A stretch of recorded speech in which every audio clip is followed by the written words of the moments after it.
Hare Krishna. All verse to Srila Prabhupada. आज श्रील नरोत्तम दास ठाकुर जी का आविर्भाव दिवस यानी अपीयर्स डे है। तो चलिए श्रील नरोत्तम दास ठाकुर जी से जुड़े कुछ बात जाने।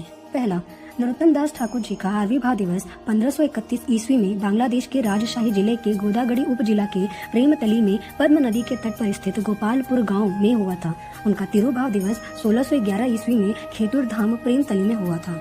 दूसरा, उनके पिता कृष्णानंद दत्ता जी एक जमींदार थे। नरोत्तम दास ठाकुर जी का जन्म माघी पूर्णिमा की शाम को श्रीमती नारायणी जी के गर्भ से हुआ था। तीसरा, नरोत्तम दास ठाकुर जी के दीक्षा गुरु श्री लोकनाथ ठाकुर जी थे, जो श्री चैतन्य महाप्रभु के पार्षद थे। चौथा, नरोत्तम दास ठाकुर जी एक प्रसिद्ध वैष्णव विद्वान और कवि थे। पांचवा, नरोत्तम दास ठाकुर जी ने एक लंबा जीवन जिया। सभी 6 गोस्वामी ने इस धरा को छोड़कर चले गए थे। उनके सबसे प्रिय मित्र श्रीनिवास आचार्य जी ने भी इस धरा को छोड़कर चले गए थे। उनके बहुत ही गोपनीय सहयोगी रामचंद्र कविराज जी ने भी इस धरा को छोड़कर चले गए थे। और नरोत्तम दास ठाकुर जी ने एक सुंदर गीत लिखा था, जिसके बोल हैं, जे आनिलो प्राण धना।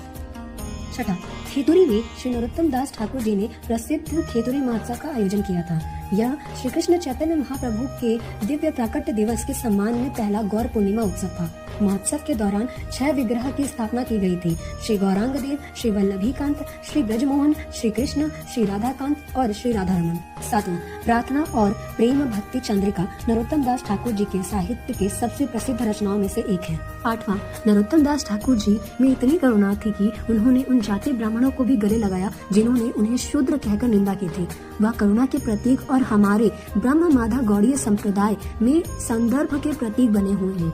हमें भी नरोत्तम दास ठाकुर जी से सीखना चाहिए कि हम सबको प्यार दें, जैसे हमारे माता पिता भाई बहन को प्यार और सम्मान देना चाहिए, और साथ ही में परिवार के सभी सदस्यों को भी प्यार और सम्मान देना चाहिए। हरे कृष्णा।